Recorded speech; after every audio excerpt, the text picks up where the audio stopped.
We got some new data this morning about shifts within a group that was key to Donald Trump's election victory in 2024. With us now, CNN chief data analyst Harry Enten. Good morning to you, sir. Good morning. And we're talking about Latino voters. There was so much discussion leading up to November 2024, then so much discussion immediately after it.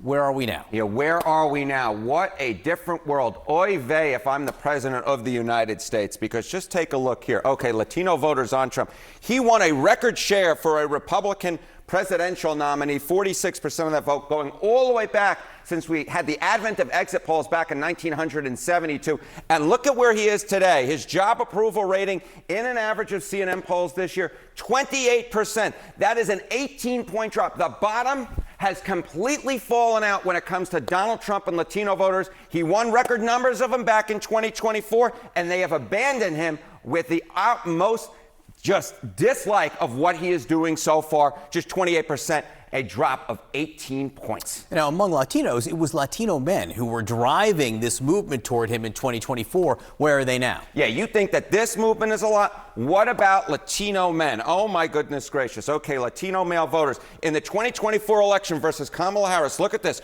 Trump won him by 10 points. Look at the net approval rating now, minus 41 points. That is a movement of 51 points, a shift away from the president of the United States. Latino male voters supercharged that record performance that Donald Trump had with Latino voters, and they, like Latino women, Latinas, are moving against the president of the United States, minus 41 points. Again, the bottom has just completely fallen out. And of course, when you look across that political map, there are so many races that will be involving a lot of Latino voters. And when you see numbers like this, I just go, uh-oh, if I am a Republican running for Congress. Talk about one of those races in just a moment, but wait, there's more before that, which is, look, this new CNN poll this week talked about just how people have enormous concerns about the economy and enormous disapproval of the president on it. What are Latinos saying about that? Yeah, okay, I'm going to take 2 for 1 here. It's a 2 for 1 special here on a Friday, or mid-Friday morning, I guess. Latino voters on Trump and the economy. Look, one of the big reasons why Donald Trump put in that record performance with Latinos back in 2024 was because the issue of the economy. They trusted Donald Trump by a 3-point margin against Kamala Harris. But look at his net approval rating on the economy now. Oh, yeah, Johnny B said it best over there. Look at that. Minus 46 points. That's, again, another near 50-point movement against the president of the United States on the number one issue. No wonder the bottom has fallen out with Latino voters and Latino men in particular. And you're talking about one of those races, right, Johnny B? One of those races. Why don't we go to Texas, right? The chance that the Dems win the Texas Senate race. Of course, James Tallarico going to be that Democratic nominee. Look at this. In January, look at this. He had a 19% chance of winning. Look at where we are now, a 45% chance of winning. That number is up through the roof. And part of the reason that number is up through the roof is because a lot of Latino voters turning against President Trump, and it could be that they turn against Republican nominees for Congress and for the United States Senate in particular. How do Americans view the Secretary of Health and Human Services? Yeah, drama in that department worthy of a soap opera. And I will tell you, the MAHA math, which used to be good, is no longer good in the minds of the American public. Let's just take a look at RFK's net favorability rating. You know, you go back to January 2025. He was in the plus side. He was a positive for this administration. But down he goes into the Red Sea, now minus 15 points. And among independents, he has gone from plus 7 to minus 26 points. Remember, RFK was a very important endorsement that Trump got during the 2024 campaign. And there was a reason for that. He brought a lot of voters with him, which seemed positive by a lot of those in the electorate. But no longer RFK Jr. clearly in the red. How is the president doing, broadly speaking, on the issue of health care? Yeah, if we talk about health care, why don't we just look at the highest disapproval ratings for presidents this century? And you can see it right here. The one in red on your screen, Donald Trump, 65% disapprove of him on health care. That is the highest. That is the highest for any president this century. Biden was at 57%. That was his highest. Obama, remember, this was around the Obamacare debate, right? He was at 63%. Trump's actually beating him on this score. It's just a score you don't want to be winning on. And then, of course, Bush, when there was all this talk about privatizing Social Security, he was at 63%. But Donald Trump takes the cake on this issue, 65% disapproval, the highest for any president this century. I have to say, my major takeaway here, is how unpopular every president that is also has true. been on health care. I'm surprised that everyone doing so badly on this issue, given what a big issue it has been over the last several years. All right. Robert Kennedy Jr., obviously one of the biggest issues surrounding him, his controversial views on vaccines. Like, what are Americans saying about that? Yeah, let me just tell you that Democrats would love for the 2026 midterm elections to be about vaccine policy, because on this particular issue, they are trusted far more than Republicans. Look at this. They got a 16-point lead on vaccine policy. You know, there are other parts of MAHA that I think are more popular, such as taking out, food dyes from certain foods. But the bottom line is that when it comes to vaccine policy, that is not a popular part of the MAHA movement. Democrats crush on this.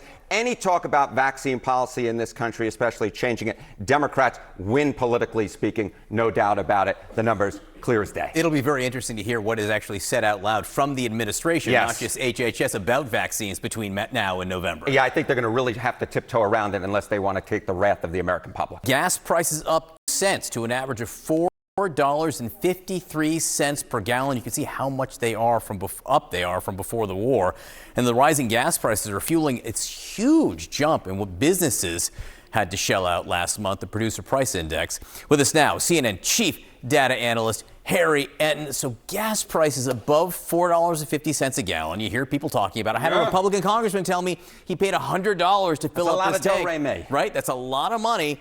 Where does the president rank when we talk about approval on gas prices? You know, oftentimes when gas prices go up, the president pays a price, but never this much, because we're talking about a record here. Take a look at this. Highest disapproval on gas prices. Look at this. President Trump, 79%. 79% of Americans disapprove of him on gas prices. Look, the rest of them you see across the board also reached the 70s, but never this high. This is a record high in terms of looking back at every single president this century. Again, President Trump is breaking records across the political map, but on this one, he is also doing so, and in a way you simply put don't want to be breaking records. And the gas prices were higher here, but he still is being blamed more at this point. Exactly right. Which is right. interesting. What's the partisan breakdown here? Yeah, okay. Why is he being blamed more, right? Why is he being blamed more? And the partisan breakdown really gets this, because just take a look here. We get the rare trifecta. The rare trifecta. Ooh, it's scary if you're a Republican these days looking at these numbers, because take a look at this. Disapprove on gas prices. Look at this. 97% of Democrats, not so much of a surprise. 85% of independents. You know, I was trying to go through the record books to see if there was anybody else who reached 85%. I think Bush did right at the very peak. So I believe tied for the top here. And then look at this. 52% of Republicans. Look, Republicans have stuck with Donald Trump through everything.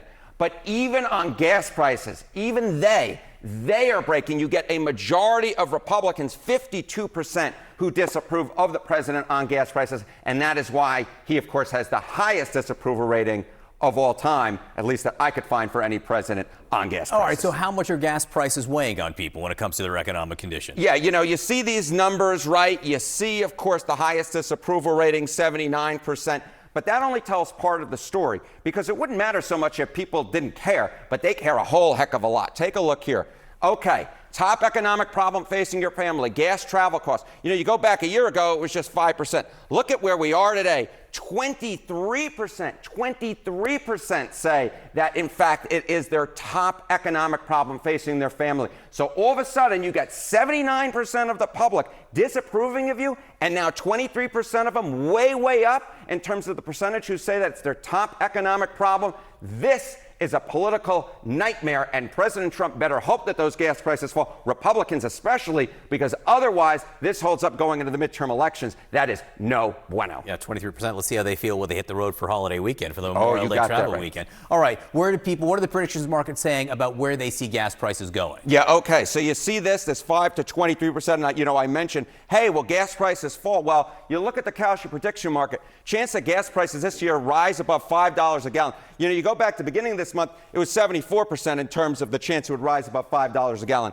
Now it's 68%, down a little bit, but the fact that we're still dealing with the majority of those who are putting their money where their mouths are, thinking that we're going to get above $5 a gallon, that would be a political devastating nightmare for the President of the United States, and more so for his party in Congress, which, of course, a lot of them are up for this midterm election. Just where is Donald Trump right now in the minds of Americans? You know, we've had all of these big events that have been going on, and sometimes I think it's worth taking the 35,000 point view, right? That viewpoint from up in the sky, and we could just see it is you could see it here. You know, this is the aggregate of my aggregate of polling data that, you know, you're looking at here, and it's just a steady climb downward into the Red Sea because Trump's net approval rating hits a new low. You could see it right here, 20 points underwater, and what you just see on your screen right here is it's been a steady climb downward. You know, you go back to January of 2025. At the beginning it was +6,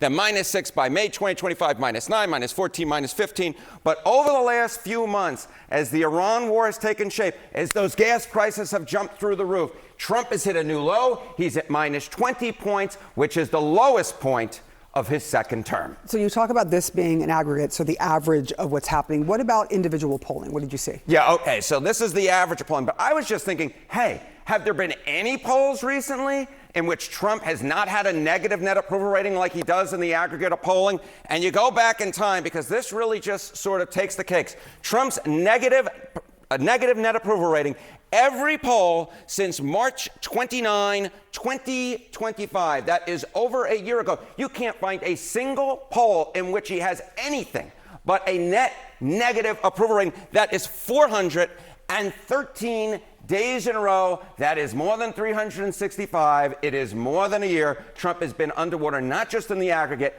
but every single poll. There is one thing that people have noticed, and this happens sort of not as much in his last administration, that he's done a lot of things, from tariffs to the war in Iran. It's not like necessarily things people like, but there have been a lot of moves made by this president. Hasn't it helped him at all, or it has actually done the opposite? Yeah, exactly right. It's done the exact opposite, because you see this every single poll for over a year, 413 days. And you go to yourself, you know what the most important thing is when it comes to presidential politics? Pretty much all the time. It's the economy, smarty, right over there. And you just look right at this and you say, the net effect on your personal finances. The best of the group is the tax law, right? That's 16 points underwater. How about tariffs? 49 points underwater. How about the Iran war? That effect on your finances? 67 points underwater. No wonder Trump is underwater in every single poll. No wonder he's hitting new lows in the aggregate. Because when it comes to the economy, the reason he won a second term, all of the signature pieces of either legislation or events, he is underwater by a ton. I mean, 67 points underwater. Whoosh. Yeah, that's because people are paying $4.50 plus a gallon average. That's part of it.